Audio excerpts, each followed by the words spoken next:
오늘 이 본문의 말씀은 데살로니가 교회를 향한 사도 바울의 마지막 권면입니다. 그리고 공식적으로 바울이 데살로니가 교회를 향해서 특별한 말씀을 전했다라는 기록이 없습니다. 마지막 권면입니다. 여러분, 마지막 말을 남기고 떠날 때 마지막 남긴 말을 뭐라고 하죠? 유언이라고 합니다. 다른 거는 다 잊어버려도 마지막 유언은 간직하는 것이 사람들의 마음입니다. 그래서 남기지 말아야 될 말을 떠난, 그래서 그 유언이 평생에 후손들에게 짐이 된 유언도 있죠. 예를 들어서 원수를 갚아라, 이런 유언은 남기면 안 됩니다. 차라리 원수는 용서하라, 이렇게 유언을 남겨야 됩니다. 이런 유언을 남겨도 안 됩니다. 내가 죽으면 시냇가에 무덤을 만들어라. 누가 그런 유언을 남겼죠? 청개구리가 그러죠. 얼마나 자식이 거꾸로 말을 듣고 불순종했으면 내 유언조차도 반대로 들을 것이다. 그래서 유언을 남긴 청개구리 부모는 시냇가에 내 무덤을 만들어라 그러면 어디다가 무덤을 만들 줄 알고 그런 유언을 남겼겠습니까? 산에다가. 근데 산에다 무덤을 만들어라 그러면 시냇가에 무덤을 만들 줄 알고 시냇가에 무덤을 만들어라. 유언은 소위 불순종한 자녀들도 지키게 하는 위력이 있는 말이 유언입니다. 바울이 오늘 마지막 권면을 합니다. 마치 더 이상 만날 수 없을 것을 예상하고 남기는 말입니다. 여러분이 세상을 떠날 때 자녀에게 무슨 유언을 남기겠습니까? 적어두세요. 저는 동영상에 편지까지 다 써서 남겨놓았습니다. 그러나 전달은 안 했습니다. 전달을 안 했어요. 진짜 진지하게 동영상도 찍었어요. 그리고 그것을 그대로 글로 써서 편지로 해서 봉인시켜 놨습니다. 내가 세상을 떠나거든 이것을 꼭 보시기 바랍니다. 아드님.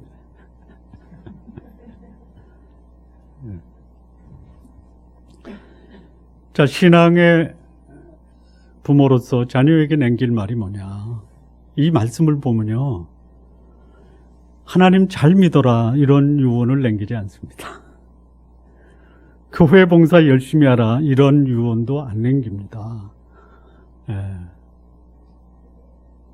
여러분, 사람이 세상을 떠날 때 되면 가장 인간적이 된다 그러죠. 가장 인간적인 게 가장 신앙적이다라는 거 아십니까?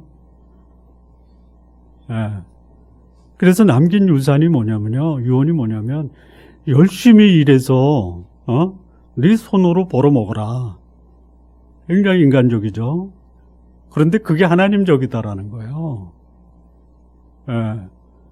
성경을 열면 시작되는 성경이 창세기입니다. 창세기 1장 1절은 여러분 안 보고도 다 알죠? 같이 한번 암송해 볼까요? 시작. 창세기 1장 1절. 태초에 하나님이 천지를 창조하시니. 이게 성경이 시작되면요, 하나님이 딱 보여집니다. 등장하십니다. 성경을 열면서 등장하시는 하나님의 모습은 어떤 하나님이에요? 일하시는 하나님이에요. 태초에 하나님이 천지를 창조하시니라. 하나님이 일하시는 그 모습은 어떤 모습이에요? 창조적인 모습입니다. 그래서 가장 인간적인 사람은 가장 하나님 닮은 사람이다. 어떻게 살아야 돼요? 창조적으로 사셔야 돼요. 획일적으로 살면 안 됩니다. 시키는 것만 해서도 안 되고요. 주어진 목에 최선은 다하되 어떻게 하라? 창조적으로 하셔야 돼요. 이 성도님들 창조적으로 사시기 바랍니다. 여러분, 창조적으로 만들어진 작품을 뭐라고 그래요? 걸작 예술이라고 그래요. 우리 성도님들의 삶을 보면 사람들이 뭐라고 얘기해야 돼요? 예술이다, 예술. 예술 쪽으로 사시기 바랍니다. 예? 이런 평가는 듣지 마십시오. 그게 뭐냐? 라는 말은 듣지 마십시오. 예? 혹시 그런 말을 하면요, 그렇게 보는 안목이 없냐? 나처럼 창조적으로 사는 사람을 그렇게 살아라는 말을 하는 그 사람에게 너도 창조적으로 살라, 이런 말씀을 하시기 바랍니다. 뿐만 아니라 이런 유언을 남기면 좋겠어요. 나도 최선을 다했으니, 내가 당신들에게 신세를 주고 살지 않았으니 당신들도 스스로 책임 있는 삶을 살아라, 이런 유언을 남기는 거예요. 폐를 끼치지 말고 오히려 덕을 세우면서 당신들의 삶을 사십시오, 이런 유언을 남깁니다. 자, 일하는 사람, 그래서 뭐라고 얘기하냐면, 일하기 싫거든 먹지도 말아라. 나는 내 스스로 내 삶을 책임지고 산다. 그러면 그렇게 덕을 세우고 자기 삶에 충실한 삶을 살면 사람들이 인정하고 존경하고 또 그를 우대하고, 그렇습니까? 또 권면하고 또 그렇게 말씀한 대로 사람들이 살아주십니까? 그럴 수도 있고 그렇지 않을 수도 있다라는 거예요. 심각한 문제가 뭐냐? 그렇게 권면해도 정반대의 삶을 사는 거예요. 일하기 싫거든 먹지도 말라. 근데 일 안 하고 먹는 사람들이 있어요. 일을 안 했는데 어떻게 먹어요? 일을 안 했는데, 수입이 없는데, 먹을 것이 없는데 먹고 살아요. 그게 마치 그것이 당연한 것처럼 여기는 사람이 있어요. 그러면 권면한 사람의 마음이 뭐가 들어와요? 뭐가 찾아와요? 낙심이 되는 거예요. 여러분 가족 중에 진짜 일 안 해.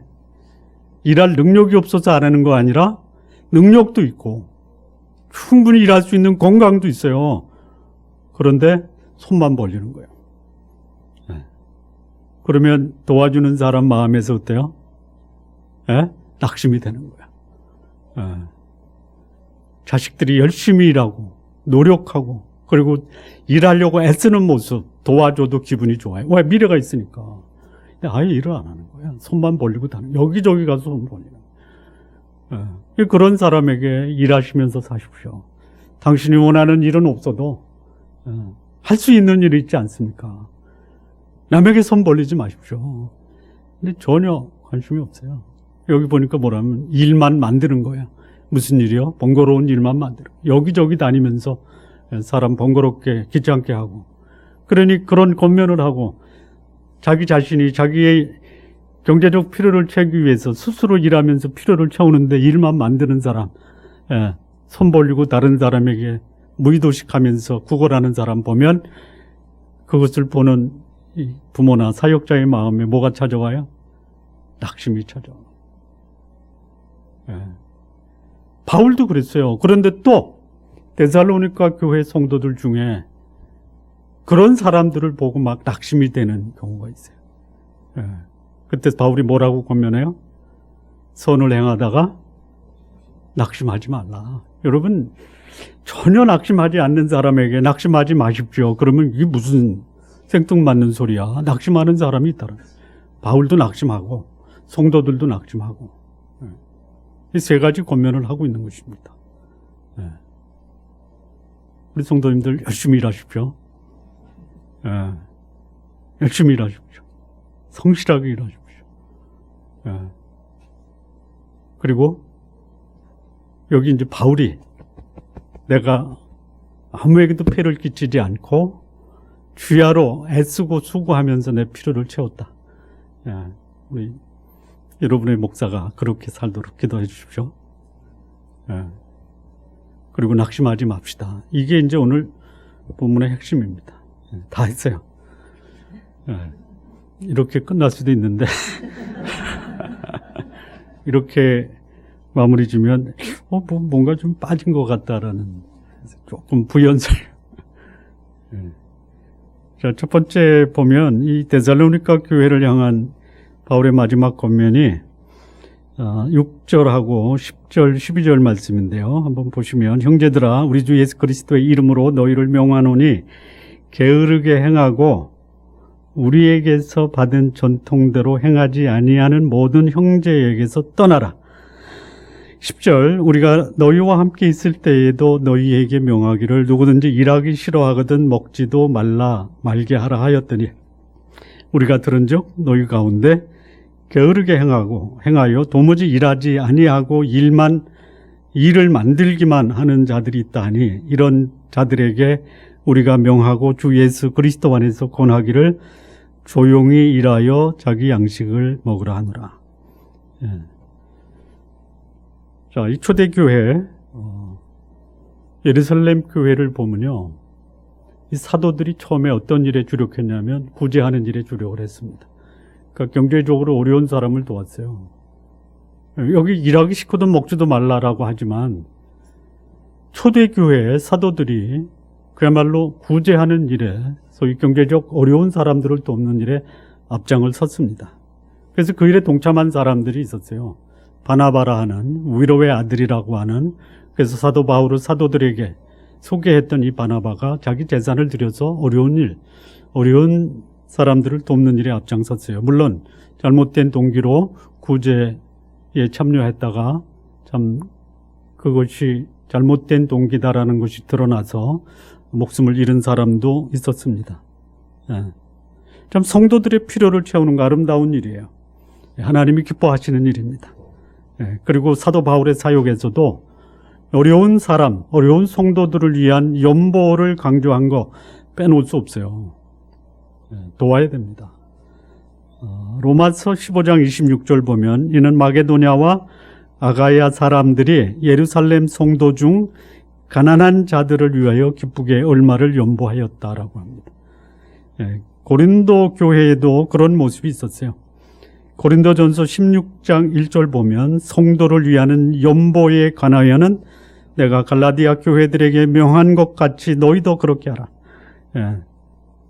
또 고린도 교회에게 전한 말씀에는 이 직무로 증거를 삼아 너희가 그리스도 복음을 진실히 믿고 복종하는 것과 그들과 모든 사람을 섬기는 너희 후한 연보로 말미암아 하나님께 영광을 돌린다라고 합니다. 자, 이 연보는 헌금이 아닙니다. 헌금은 기본적으로 헌금을 드리는 대상이 하나님이십니다. 근데 바울이 강조한 것은 헌금이 아니에요. 연보입니다. 연보. 연보와 헌금이 똑같은 거 아니냐? 다릅니다. 전혀 다릅니다. 연보는 영어로 얘기하면 offering이에요. 그래서 번제하면 burnt offering. 하나님께 태워서 드리는 제물과 같은 게 offering, 헌금입니다. 연보는 뭐냐면요, contribution 또는 hospitality, 기여하는 거예요. 호의를 베푸는 거, 이게 연보입니다. 저는 현대교회가 헌금보다 연보를 강조해야 된다라고. 사도 바울이 헌금을 강조한 적이 없어요. 연보입니다. 연보. 이게 뭐냐? 구제예요. 베푸는 거예요. 어려운 사람 돕는 거예요. 도와야 돼요. 근데 누구를 도와야 되느냐? 누구를 도와야 되느냐? 여기 보니까 뭐라고 됐냐면요, 가난한 자들의 가난한 자들. 대표적인 두 종류의 가난한 자들이 있습니다. 남편과 자식이 없는 나이 들은 홀로 된 여인. 일할 능력도 없어요. 부양할 가족도 없어요. 그야말로 누군가의 도움을 받지 못하면 먹는 일이 불가능한. 어떻게 해야 돼요? 도와야죠. 또 하나는 누구냐? 부모 없는 어린 고아들이에요. 능력이 있습니까? 부양 가족이 있습니까? 어떻게 해야 돼요? 교회가 도와야죠. 그래서 하는 연보를 강조했어요. 연보를 강조했어요.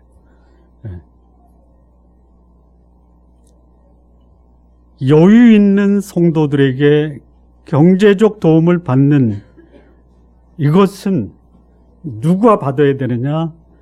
전혀 일할 능력이 없고 도움을 받을 수 없는 사람들이 교회의 도움을 받아야 된다라는 것이죠. 일할 수도 없어요. 일자리도 없어요. 능력도 없어요. 어쩔 수 없이 누군가의 도움이 없이는 살아갈 수 없는 그 사람, 교회가 결코 외면해서는 안 된다라는 거예요. 그런데 여기 바울이 데살로니가 교회에 일하기 싫거든 먹지도 말라라고 한 사람은 누구냐? 기본적으로 생각이 잘못된 사람이에요. 어떤 사람이냐? 당시에 이 헬라 문화에서 노동하는 사람들은 누가 하는 거예요? 노예가 하는 거예요. 노예가 하는 거예요. 그러니까 자기가 일하면 뭐가 되는 거예요? 노예처럼 자신이 생각하는 거예요. 잘못된 거죠. 복음이 들어가고 하나님의 말씀이 증거되는 곳에서는 어떤 일이 벌어지느냐? 사람 차별을 안 합니다. 두 번째는 직업 차별을 안 합니다. 바울의 직업은 뭐였어요? 천막 만드는 거예요. 일하는 게 천한 사람에 속한다라고 생각하는 그것이 일을 하는 거예요. 내 죽어도 노예처럼 살지는 않겠다. 그러면 어떻게 해야 돼요? 죽어도 노예처럼 살지 않겠다 하면 어떻게 해야 돼요? 죽어야죠, 뭐. 그 얘기예요. 일하기 싫거든 먹지도 말라. 우리 성도님들 열심히 일해서 푸짐하게 드시면서 사시기 바랍니다.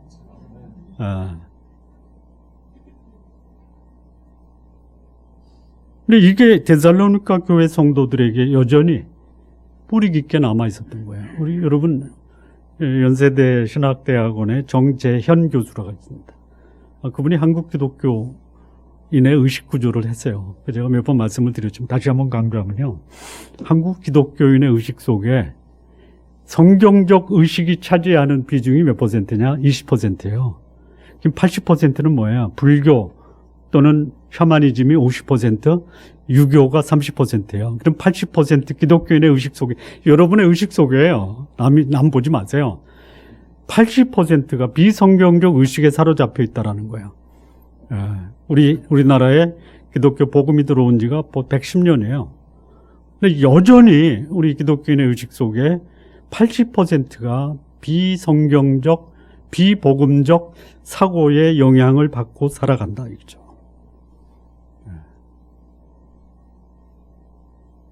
거기에 기독교인도 똑같아요.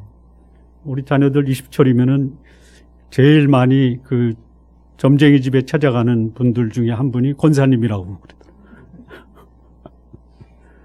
그러더라고요. 권사님만 그러나 장로님은 안 그러신가? 선거철 되면요, 그 종교란에 기독교를 쓴 후보자들이 제일 많이 가는 데가 어디냐면 저기 박달재 있어요. 박달재 정도룡 찾아간대요. 거기에도 익숙한 거예요. 하나님의 뜻이 내 삶 속에 이루어지기를 진심으로 원합니다. 그러면 어디 가야 돼요? 기도원 가야죠. 여러분 간절히 기도했어요. 하나님의 도움을 구했어요. 그런데 하나님이 응답 안 하셨어요. 응답을 안 하신 겁니까? 기도한 대로 안 되는 것이 하나님의 뜻입니까?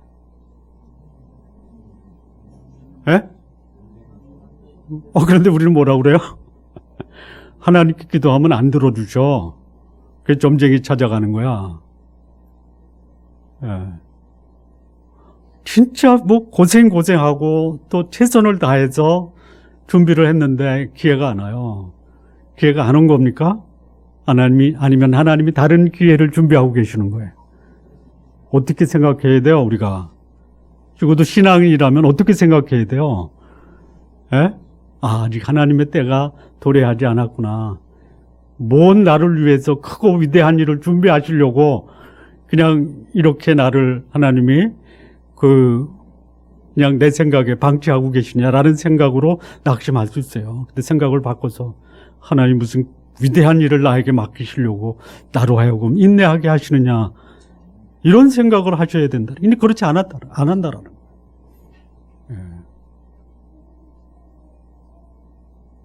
어제 우리 아들하고 얘기하다가요, 나도 내가 그 말을 하고 나서 야, 이게 내가 어떻게 이런 말을 했지라는. 우리 아들이 박사학위 따고 일감 찾잖아요. 뭐 박사 따면 여기저기서 불러서 이리 오시라고 하겠어요? 그냥 여러 군데 원서 넣어도 전혀 무응답이에요. 그랬더니 제가 이런 얘기를 했어요. 아들아, 네 앞에 있는 강교산을 매일같이 수백 명이 등산하고 왔다 갔다 해도 거기 등산했다라고 이름 나는 사람 있냐? 없죠. 근데 에베레스트로 한번 올라가 봐. 네 이름 전 세계적으로 이름이 날 거야. 강계산 올라갔다 왔다 하지 말고 에베레스트를 좀 목표로 삼고 올라가라. 그랬더니 그러는 거예요. 대학 졸업하고 취업했으면 월급쟁이. 본인이 얘기한 거예요. 로스쿨 졸업하고 변호사 했으면 양 변호사. 근데 하나님 이렇게 박사까지 하고 로스쿨 나왔는데 아직도 하나님이 기다리게 하시는 거 보니까 내일을 만드시는데 하나님이 시간이 많이 걸리시나 봐. 저는 이런 아들을 뒀습니다.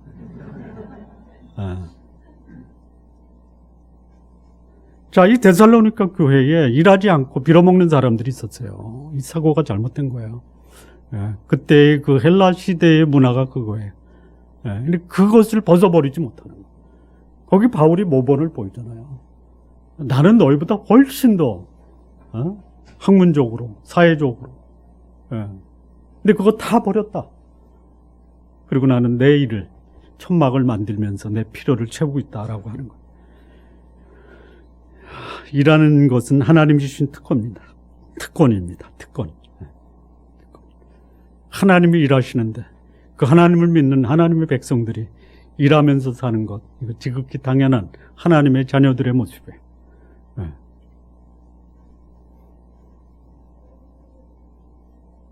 사실 오늘 우리 한국 같은 경우에 외국인 노동자가 100만. 불과 30년 전만 해도요, 한국에 외국인 노동자가 없었어요. 다 누가 했어요? 한국 사람이 했어요. 그러면 왜 30년 지났을 때 그 일은 우리가 하면 안 되나?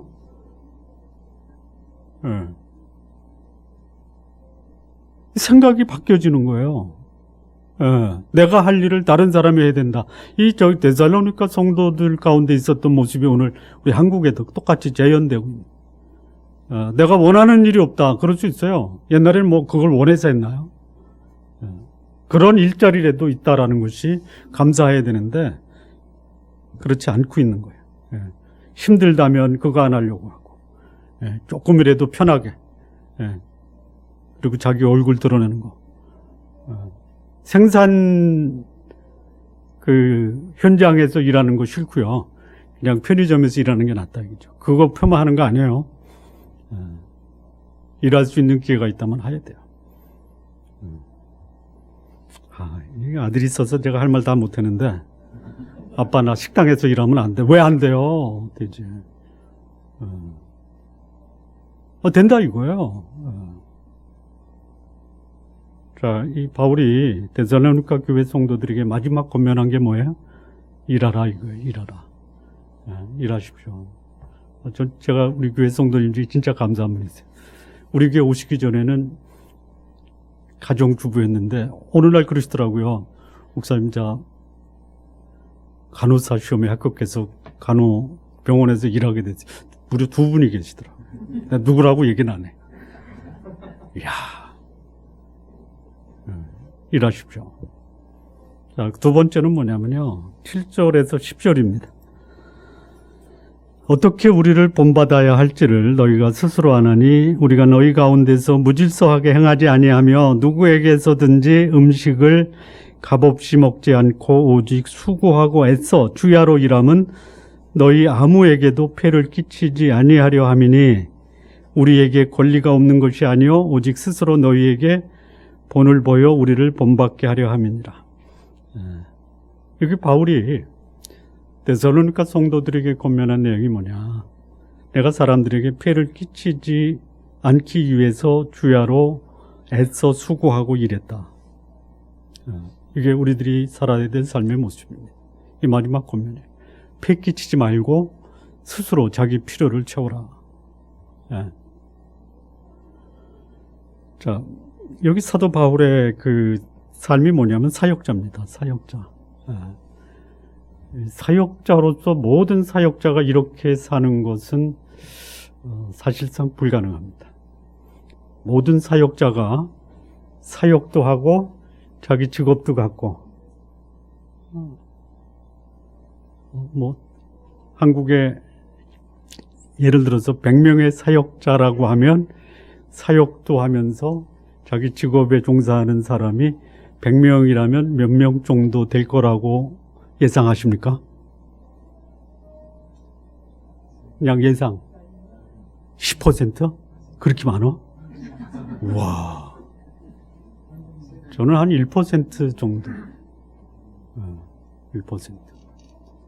뭐 사역을 하면 사역을 통해서 경제적 필요를 채우고, 목사 중에 사역을 안 하면 직장을 다니는 거예요. 사역도 하고 직장도 다니고.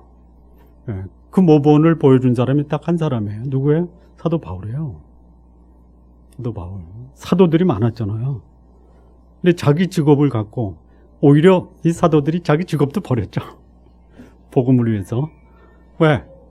직업을 버려도 하나님이 채워주시는 은혜가 있었기 때문에 버렸단 말이에요. 근데 바울은 자기 직업도 갖고 사역도 한 거예요.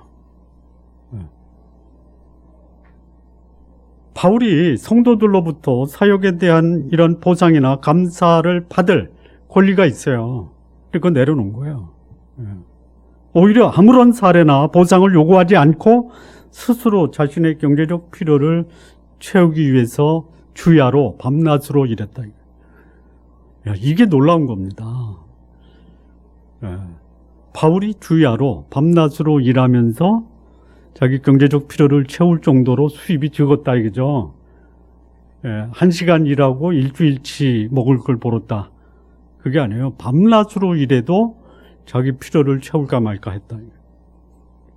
여기 보니까 수고하고 애썼다 이거. 애썼다. 언제 애를 써요? 언제 애를 썼다 그래요? 애 낳을 때. 애쓰는 거예요. 그만큼 고생하고 수고한 거예요. 그래서 자기 경제 필요를 채웠다라는 거예요. 저도 한번 해보려고 그럽니다. 기도해 주세요. 우리 목사님 안 됩니다. 우리가 그렇게 목사님의 필요도 못 채우는 그런 성도로 만들지 마십시오. 이러면 안 됩니다.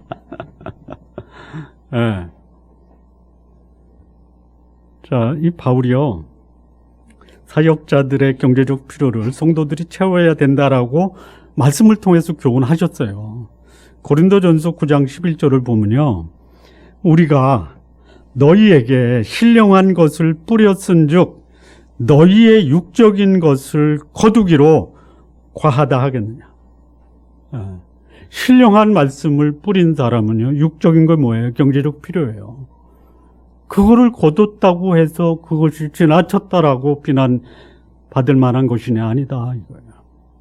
신령한 것을 뿌린 사람은 육적인 것으로 거두는 것이 당연하다, 마땅하다라는 것이. 갈라디아서 6장 6절을 보면요. 가르침을 받는 자는 말씀을 가리키는 자와 모든 좋은 것을 함께하라. 성도님들, 혹 성도님들이 김기열이라는 목사를 통해서 가르침을 받았다라고 생각하시면요. 모든 좋은 것을 함께 하시기 바랍니다.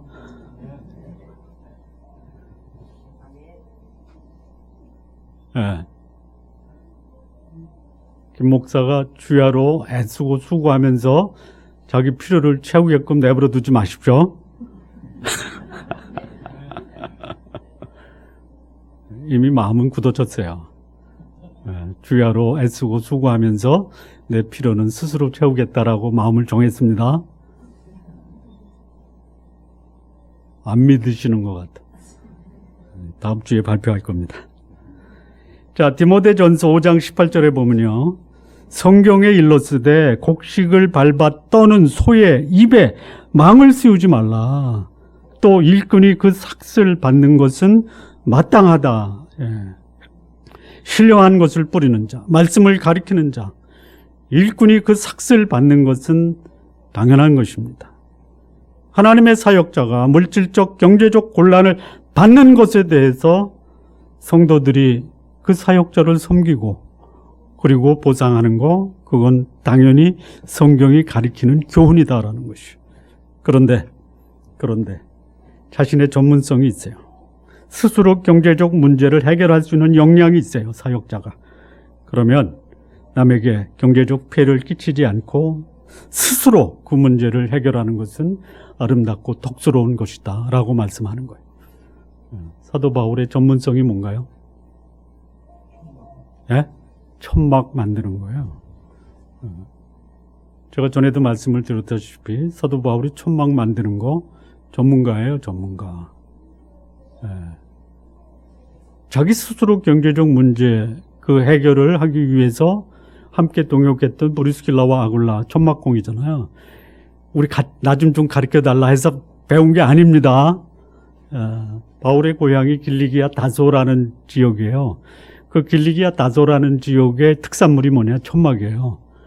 그 부모가 천막 만드는 큰 가업을 했지 않았나라고 추정을 하는 겁니다. 그래서 자연스럽게 천막 만드는 것이 바울에게 익숙했던 거예요.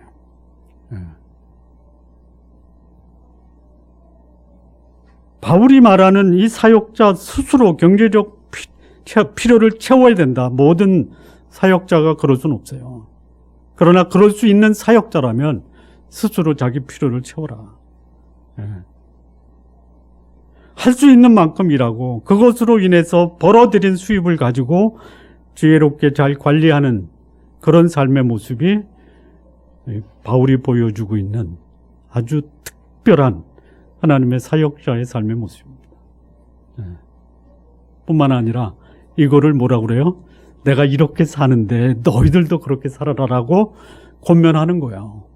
내가 굳이 일을 하지 않고 내 사역을 가지고 사역의 열매로 경제적 필요를 채울 수 있지만 난 그렇지 않는다. 나 스스로 밤낮으로 애쓰고 수고하며 내 경제적 필요를 채우는데 너희 무의도식하는 놈들아. 일을 해야 될 게 아니냐. 그래서 한 말이 뭐예요? 일하기 싫거든 먹지도 말아라. 굉장히 이게 순화된 표현이죠. 먹지 않으면 어떻게 돼요? 어떻게 돼요? 목숨을 유지하기가 어렵죠. 일하기 싫거든 살지도 마라 이 얘기예요. 일하기 싫은 사람들 인간이 아니다 이거예요. 살지 말아라 이거예요. 우리 성도님들 열심히 일해서 사람 대접받고 사십시오. 아멘이 별로 안 나오는데요. 당신이 우리 앞에서 그렇게 선언했으니까 당신은 그렇게 열심히 일해서 일하고 우리가 일을 열심히 하든 안 하든 신경 쓰지 말라 이런 건 아니죠. 바울이 그런 본을 보여줘요. 그러니 여러분들도 열심히 일하고 지혜롭게 경제를 관리해서 사람들과 또 하나님의 사람으로서 마땅한 삶을 살기를 권면한다. 이게 두 번째 바울이 마지막으로 데살로니가 성도들에게 권면한 말씀입니다. 세 번째인데요. 13절에서 15절입니다. 형제들아 너희는 선을 행하다가 낙심하지 말아라. 누가 이 편지에 한 우리 말을 순종하지 아니하거든 그 사람을 지목하여 사귀지 말고 그로 하여금 부끄럽게 하라. 그러나 원수와 같이 생각하지 말고 형제같이 권면하라. 세 번째 권면은 뭐냐면요. 선을 행하다가 낙심하지 말아라. 여러분 선한 동기, 선한 목적. 그래서 거기에 자기 인생을 걸었어요. 그럼 열매는 어떻습니까? 선한 동기와 선한 목적으로 하면 열매도 선한 열매가 맺힙니까? 아니면 선한 목적과 동기와 관련 없이 마음이 떨어지고 낙심이죠. 절망하게 되고 그리고 실족해서 그 일을 포기하고 싶은 이런 사항도 벌어진다라는 것이죠. 벌어집니다. 벌어져요. 선을 행해도요. 결과는 아무런 열매가 없어요. 바울이 하나님을 위해서 복음을 전했어요. 소망 없이 살던 그들에게 참된 영생의 소망을 줬어요. 그런데 바울에게 돌아온 결과가 뭐예요? 돌에 맞고 추방당하고 감옥에 가고 낙심되겠어요? 안 되겠어요? 여러분 아마 바울이 이렇게 말할 수 있을 거예요. 선을 행하지만 낙심할 수 있어. 그때 낙심해. 그러면 위로가 되죠. 낙심하는 상황에서 낙심하지 말라고 말하면 네가 세상을 알아? 오히려 그 말이 더 낙심이 돼요. 근데 선을 행하다가 낙심하면 어쩔 수 없어. 그냥 낙심해야지. 근데 바울이요. 선을 행했어요. 자기에게 돌아온 게 뭐예요? 핍박과 비난과 조롱과 소위 돌에 맞아서 죽을 뻔한 이런 것을 겪었어요. 겪으면서 바울이 어떻게 얘기해요? 나 낙심하지 않았거든. 바울이 예수님의 그 말씀을 깊이 묵상했던 것 같아요. 뭐예요? 마태복음 5장에 팔복 다음에 뭐예요? 너희를 핍박하는 자가 있으면 그들을 축복하라 이거예요. 핍박하는 자를 어떻게 축복해요? 미워하는 자를 뭐라 그래요? 사랑하라. 또 뭐죠? 세 가지가 나오는데 미워하고 원수를 사랑하고 미워하는 자를 위해서 축복하고 또 너희를 조롱하는 자를 축복하라. 이게 원수 같은 사람, 미워하고 조롱하고 핍박하는 사람을 기도하고 축복하고 사랑하라. 낙심했어요? 낙심하는 사람이 누구를 사랑해요? 낙심한 사람이 누구를 축복해요? 자기한테 비난과 박해를 준 사람을 오히려 반대로 축복하고 사랑하고 기도해요? 바울이 그거 했다 이거예요. 그러면서 데살로니가 성도들에게 권면을 합니다. 선을 행하십시오. 그러나 그 결과는 결코 여러분들에게 좋은 열매로 맺어지지 않을 수 있습니다. 그럴 때 낙심하지 마십시오. 낙심하지 마십시오. 낙심하거든요. 이 바울이 낙심한 거 가지고 비난하지 않았어요. 비난하지 않았어요. 여기 누가 바울에게 데살로니가 교회 성도 중에 누가 이 바울에게 낙심거리를 제공하는 그 장본인이었어요? 일하지 않고 무의도식하고 다른 사람에게 폐를 끼치는 사람. 전서에서도 데살로니가 전서에서도 일하면서 살아라라고 그렇게 강조했어요. 근데 데살로니가 성도들이 어떤 성도냐면요. 바울이 칭찬을 해요. 믿음과 소망과 사랑에 대해서 본을 보였어요. 그 데살로니가 성도들 중에는요. 마게도니아와 온 아가의 소문이 났어요. 그런데 그 교인 데살로니가 성도들 중에 일하지 않고 다른 사람에게 폐를 끼치는, 그래서 계속 강조하는 거예요. 마지막 권면을 하는 거예요. 안 들어. 어떻게 했어요? 뭐 저런 사람이 있어. 낙심이 되는 거예요. 그런 사람이 있어요. 있습니다. 그걸 어떻게 해요? 여기 보니까 이제 성도들에게 이렇게 얘기해요. 사귀지 말라. 부끄럽게 하라. 만약에 그 일하지 않는 사람과 같이 돌아다니면 나도 어떻게 돼요? 동일한 사람 되는 거. 그러지 말아라.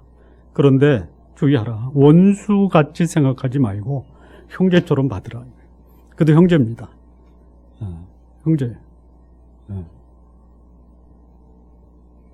함께 교제함으로 그들과 삶을 공유하기는 안 하더라도 그들을 배척하지는 말아라. 품어라. 품어라. 자, 이 말씀이 제대로 성도들에게 전달이 안 되고 말씀대로 살지 못하는 것 때문에 낙심할 수 있는데요. 그 외에도 낙심되는 경우는 많아요. 앞서서 말씀드린 게 있지만 선한 목적으로 시작했는데 결과와 열매는 전혀 나타나지 않는다. 우리 유행가 가사에 그런 게 있죠. 울려고 내가 왔는가. 울려고 온 게 아니잖아요. 웃으려고 온 거 아니에요. 근데 웃으려고 왔다가 보니까 결과적으로 어떻게 됐어요? 울고 있는 거예요. 당신은 울고 있나요? 라는 노래도 있죠. 그런 게 생길 수 있다라는 거예요. 좋은 목적으로 내 인생을 걸고 시작을 했는데 그것이 오히려 사람들의 비난을 받아요. 박해를 받아요. 낙심이 되는 거예요, 낙심. 있을 수 있어요. 선한 목적, 선한 동기로 일을 하지만 낙심되는 일이 있을 수 있다라는 거 기억하시기 바랍니다. 낙심되는 일이 없다면은 이런 권면 안 해요. 낙심되는 일이 있으니 우리 성도 여러분 낙심하지 마십시오. 제가 성경에서 제일 그냥 습관적으로 넘어갔던 구절이 있어요. 근데 지금은 그럴 수가 없어요. 그 말씀을 보면 그냥 눈이 확 뜨는 거예요. 사도 바울이 이렇게 편지를 시작합니다. 어디에 있는 그리스도 안에 있는 형제들아, 내가 주 예수 그리스도의 이름과 하나님의 이름으로 권하노니 하나님의 은혜와 평강이 너희 속에 있기를 원한다. 이런 하잖아요. 거기서 진짜 그냥 지금 눈이 번쩍 뜨는 게 뭐냐. 은혜와 평강이 너에게 있을지라. 평강의 평강. 진짜 이 마음의 평강을 지킨다라는 것이 어려운 시대에 우리가 살고 있어요. 여기저기 봐도 그냥 막 근심, 걱정, 불안, 염려, 이거리만 찾아오는 거예요. 근데 거기다가 성경은 뭐라 하냐. 하나님의 평강이 여러분들에게 있기를 원합니다. 사도 바울이 기도한 거예요. 여러분이 기도하면 하나님 너나. 근데 바울은 그야말로 모든 불안, 걱정, 염려, 근심, 박해, 조롱, 비난 그 속에서 바울은 어땠어요? 평강을 지켰어요. 제가 요즘에 기도하는 기도의 가장 강력한 기도가 뭐냐. 하나님 다른 거 다 필요 없습니다. 제 마음의 평강만 유지하게 해주십시오. 그러면 되는 거 아니에요? 다른 거 다 가지고 있어도 내 마음에 불안, 염려, 걱정이 있으면요. 뭐 아무리 많이 갖고 있으면 뭐 할 거예요? 사회적 지위, 뭐 명예, 뭐 재물 이거 다 갖고 있는데 마음의 불안을 떨쳐버릴 수 없어요. 요즘 그 우리 시대에 진짜 너무나 많은 사람들이 고통당하는 거 참 들어보세요. 조울, 우울, 조현, 불안, 뭐 불면 이거 다 뭐예요? 뭐의 결과예요? 평강을 잃어버린 결과예요. 너무 많아요. 너무 많아. 여러분 낙심하지 마십시오. 하나님의 은혜와 평강을 여러분 마음속에 잘 간직하십시오. 그 당시 사도 바울이 당시 성도들에게 하나님의 은혜와 평강이 너에게 있을지어다라고 그렇게 간절한 마음으로 기원했던 게 요즘 조금 이해가 되더라고요. 다 없어도 마음의 평강을 유지할 수 있다면 이거보다 더 큰 기쁨과 감격이 어디 있어요? 여러분 천국 가면 없는 게 있죠? 뭐가 없죠? 눈물이 없어요? 불안이 없어요? 염려가 없어요? 거긴 뭐만 있어요? 기쁨과 영광과 평강과 감사만 있는 거죠. 그 삶을 이 땅에서 사시기 바랍니다. 이 땅에서. 그리고 바울이 이런 말씀을 합니다. 나의 달려갈 길과 주 예수께 받은 사명 곧 하나님의 은혜 복음을 증거하는 일을 마치려 하면은 나의 생명조차도 조금도 귀한 것으로 여기지 아니하노라. 목숨까지 내놓고 사는 사람 겁낼 게 없잖아요. 목숨도 내놨는데 물질 조금 없어지면 어때요? 조금 부족하면 어때요? 우리 좋은 나무 교회 성도님들은 이 바울의 고백이 여러분의 고백이 됐으면 좋겠어요. 바울의 고백이 저의 고백이 되도록 기도해 주십시오. 저는 아직 못한 거. 그것을 하시는 여러분들이 저를 위해서 기도해 주십시오. 또 안 하시겠다라는 거예요. 자, 마무리 짓겠습니다. 마무리. 하나님의 백성, 그들이 살아가는 삶의 모습은 뭐냐? 가장 상식적이고 가장 인간적인 삶의 모습이에요. 뭡니까? 열심히 일하자. 우리 한번 저를 따라서 해볼까요? 열심히 일하겠습니다. 네. 두 번째는 뭐예요? 남에게 피해 안 끼치겠습니다. 그리고 선은 행하지만 낙심하지 않겠습니다. 이게 바울의 데살로니가 교회를 향한 마지막 권면입니다. 저도 이 바울의 심정으로 여러분에게 권면을 드립니다. 열심히 일하십시오. 그리고 다른 사람에게 폐해가 아니라 덕을 끼치는 삶을 사십시오. 그리고 혹 낙심되더라도, 아니죠, 내가 선한 삶을 살더라도 뜻대로 되지 않을 때 낙심하지 않고 사시기 바랍니다. 기도하시겠습니다.